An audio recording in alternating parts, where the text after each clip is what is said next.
आज मैं कहीं जा रही हूँ, बहुत ख़ास जगह। आज बहुत इमोशनल हूँ, पता नहीं क्यों। हमारी पहचान तो असली पहाड़ी है, तो हम पीछे नहीं हटेंगे। जो मुझे पसंद करते हैं उनको भी, और जो मुझे नहीं पसंद करते हैं उनको भी फोड़ दिया है मेरी बहन ने।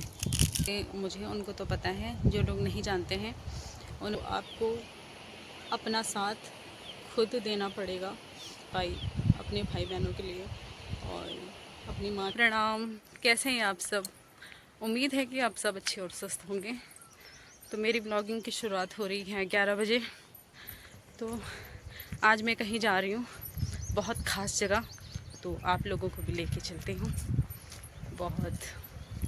बहुत ही ख़ास है मेरे लिए। तो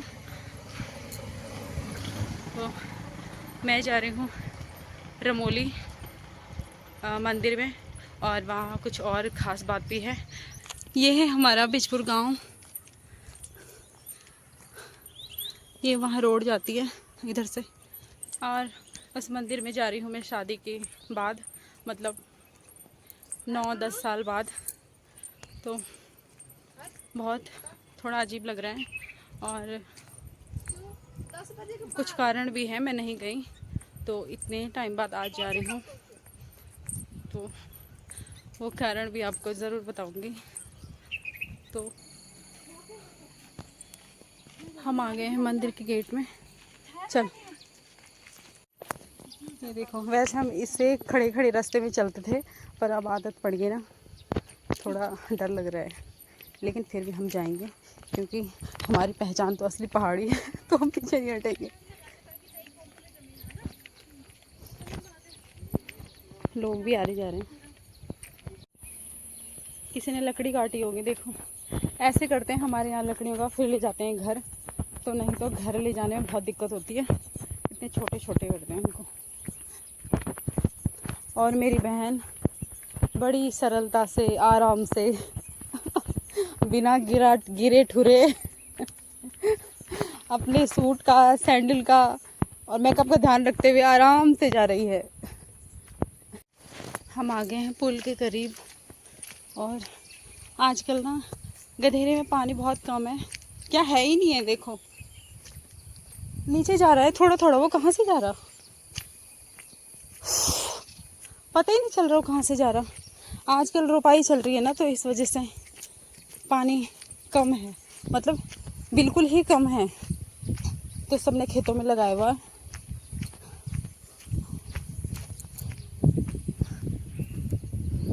और यहाँ जंगलों में आग लगी हुई है, इसकी वजह से पूरा जंगल काला काला दिख रहा है। ये है तिमले का पेड़, जिसे हम पहले बहुत खाते थे। ये देखिए, वो जो लाल लाल हो रखे हैं ना, वो दिख रहे हैं, कितने सारे पके हुए हैं। लेकिन मैं पेड़ में नहीं चढ़ सकती, मुझे नहीं आता पेड़ में चढ़ना, हल्का फुल्का आता है। एक बार चढ़ी थी मैं तो गिर गई थी। वो दिख रहे हैं लाल लाल से, वही है। मधु चढ़ ली। हम आ गए हैं मंदिर के करीब, लेकिन बहुत थक लग गई है। तो बोलते हैं शिवाली है ना, इससे हम झाड़ू बनाते थे। देखो, ये है ग्राम सभा रमोली, जिसमें हमारे गांव, मतलब बिस्टी रहते हैं हमारी कास्ट के, मायके वाली कास्ट के। और यहाँ हो रही है रोपाई और वो है जरकुल वो। और ये देखिए मंदिर आ गया।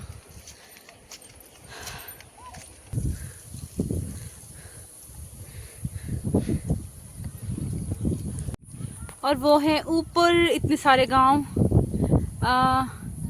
क्या बोलते हैं, ससेरा, बुड़कोट, बेलडोगी और ओनाल गांव, सिरवाणी, गरवाण गांव, मुखेम, जितने भी हैं सारे दिख रहे वो ऊपर को। वो देखो। और हम चले गए मंदिर के अंदर।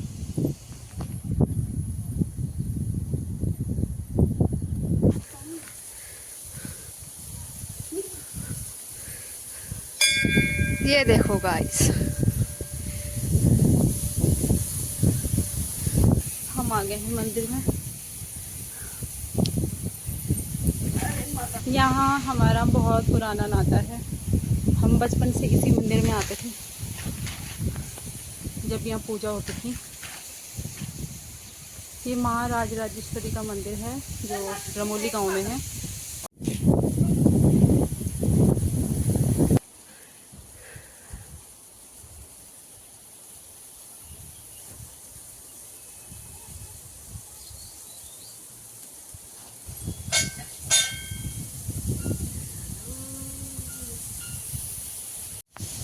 हे माता रानी, सभी को खुश रखना, जो मुझे पसंद करते हैं उनको भी और जो मुझे नहीं पसंद करते हैं उनको भी, और हर किसी की मनोकामना पूर्ण करना, और जो भी परेशान हैं, बीमार हैं, सबको स्वस्थ रखना और सबको हर खुशी देना। तोड़ तोड़ तोड़, देखते हैं कैसी है तेरी ताकत। ई माँ, ओहो, पतली हड्डी में जान है भाई। और ये देखिए जहाँ ये सड़ा हुआ निकला है सिरफल नारियल, मतलब अगर ऐसा होता है तो हमारे यहाँ कहते हैं कि मतलब अच्छा देवताओं ने ले लिया है, वो अच्छा होता है। तो और जब आ रखे हैं तो परिक्रमा भी करना है। हम जा रहे हैं मंदिर से नीचे और मैं लेके चलती हूँ आपको एक खास जगह पे। है मंदिर के नीचे जो ये रास्ता जाता है, यहाँ पे भी छोटा सा मंदिर है। मेरी बहन पूजा कर रही है। ये सिरफल लेके आई हूँ मैं अपने पापा जी के लिए। वो मैं थोड़ी देर में बताऊंगी कि मैं क्यों लेके आई हूँ यहाँ। फोड़ दिया है मेरी बहन ने।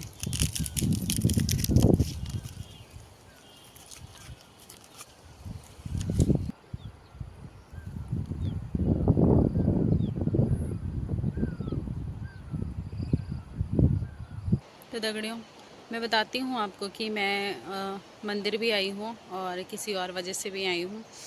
तो जैसा कि आपको पता है, जो लोग जानते होंगे मुझे उनको तो पता है, जो लोग नहीं जानते हैं उन्होंने मेरी वीडियो में भी देखा होगा।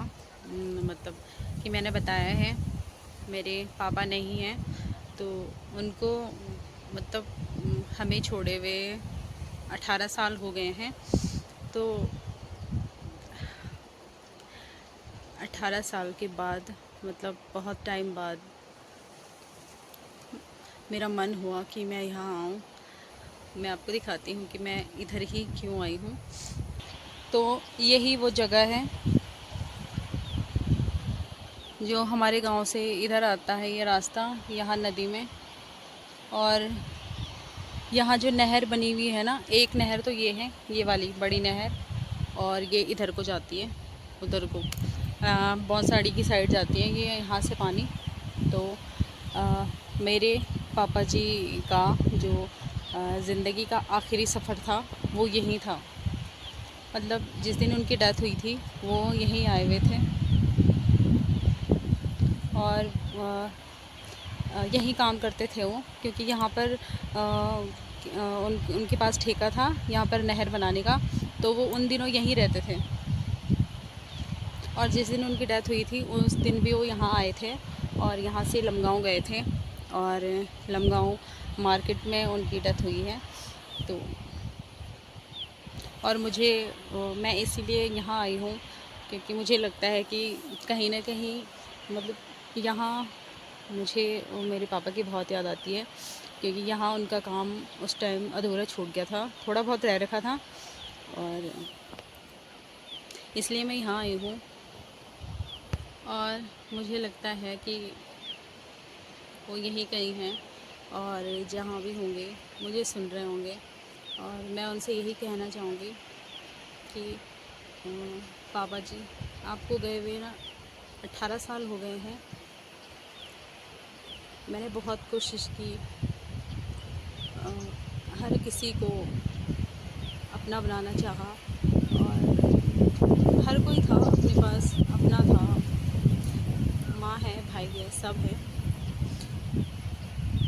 लेकिन आपकी कमी कोई पूरी नहीं कर सका, ना कोई पूरी कर सकता है।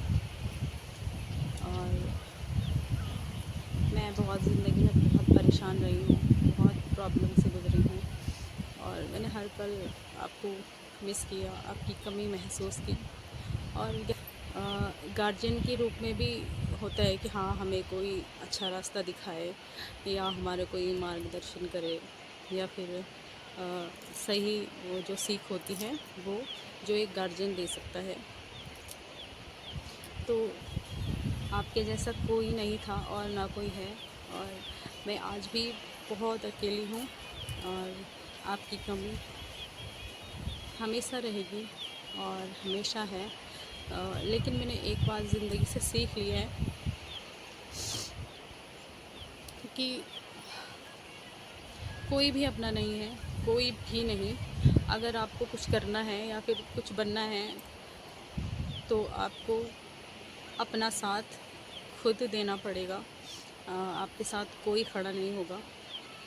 और रही बात मेरी, तो मैं इस बात से बहुत दुखी होती हूँ कि मैं कुछ नहीं कर पाई अपने भाई बहनों के लिए और अपनी माँ के लिए, क्योंकि आपके जाने के बाद हमारी आर्थिक स्थिति इतनी अच्छी भी नहीं रही, और आपने सोचा था कि मैं पढ़ूं, आगे बढ़ूं, कुछ बनूं, तो वो भी नहीं हो पाया। क्योंकि अगर मैं पढ़ती तो फिर घर का गुजारा कैसे होता, तो वो बात भी नहीं हुई। खैर कोई नहीं, लेकिन भाई बहन भी ज़्यादा नहीं पढ़े, और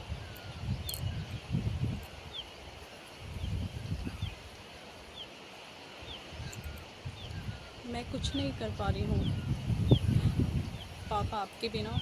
मैं उस टाइम जैसे आपने छोड़ा था, मैं आज भी वैसे ही अकेली हूँ।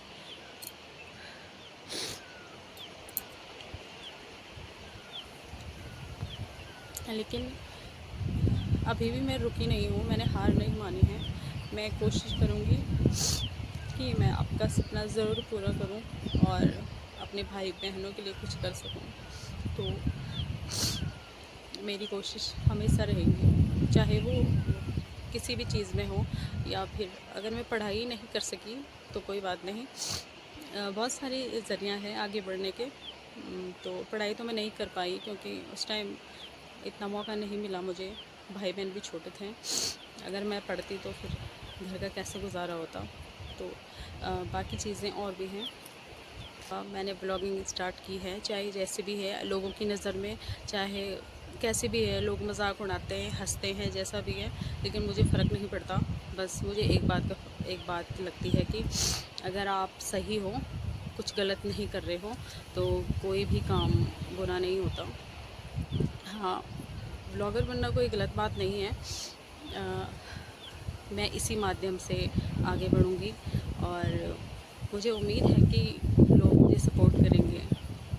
और हाँ, मैं मेहनत करूँगी तभी सपोर्ट करेंगे, और मैं बहुत मेहनत करूँगी, और एक दिन आपका सपना ज़रूर पूरा करूँगी। और मैं अकेली हूँ और अकेले ही चलती रहूँगी, और मैं अकेली ही काफ़ी हूँ, खुद के लिए भी, अपने भाई बहनों के लिए भी, और अपनी माँ के लिए भी। और मैं उसी दिन यहाँ पर आऊँगी जिस दिन मैं बहुत आगे बढ़ जाऊँगी। और कि हिमांशु बहुत स्ट्रॉन्ग है, बहुत मज़बूत है।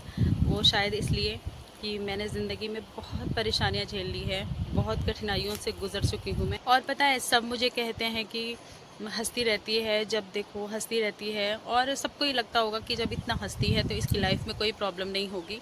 तो वो ये बात है कि मैं बहुत हंसती हूँ, और इसलिए हंसती हूँ क्योंकि जितना मैं अंदर से दुखी होती हूँ ना, मैं नहीं चाहती कि कोई और भी दुखी रहे।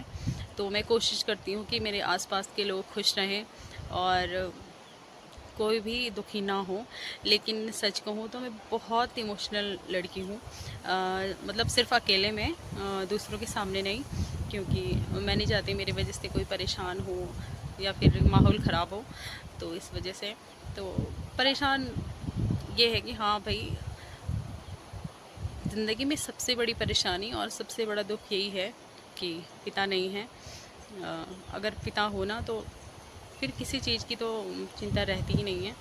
तो इसलिए शायद मुझे बहुत ज़्यादा टेंशन रहती है अपनी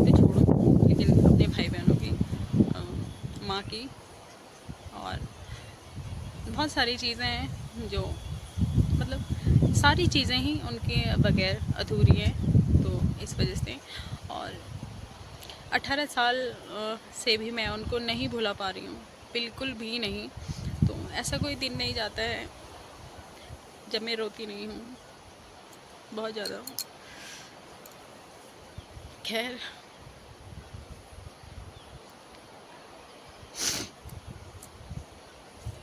और बहुत खुशनसीब होते हैं वो लोग, वो बेटियाँ जिनके पिता हैं।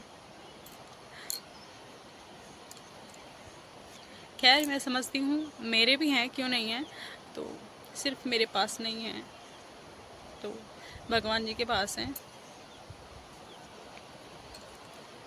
और वो मुझे हर वक्त सुन रहे हैं।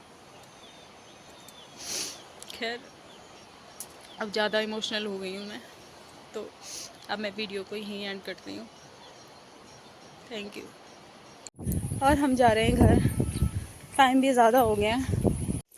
दगड़ियों, हम पहुँच गए रोड पे, हालत इतनी ख़राब हो गई। दगड़ियों, मैं लेके आई थी भुक्कड़ के लिए कुरकुरा, और मुझे ध्यान ही नहीं है, और ये अभी बता रही है, कह रही है फेक न्यूज, इसमें से आधा से ज्यादा तो यही खा जाएगी। खा जाएगी ना, खाया तो नहीं। ये देखो पसीना। सच में आज मेरा खाना खाने का भी मन नहीं है। मैंने मम्मी को बोला है कि मेरे लिए खाना मत बनाना अगर हम लेट आए तो। होटल पे मेरा बिल्कुल भी खाने का मन नहीं है। होटल का मैं खाती नहीं हूँ, ये खा लेती है। बाई चांस खाती हूँ कभी, जब बहुत ज़्यादा ज़रूरत रहती है तब, नहीं तो मैं होटल का खाना बिल्कुल नहीं खाती, ना पसंद करती हूँ, एकदम सादा खाना। ये है चौंड अस्पताल, ये है हमारा प्यारा सा कॉलेज।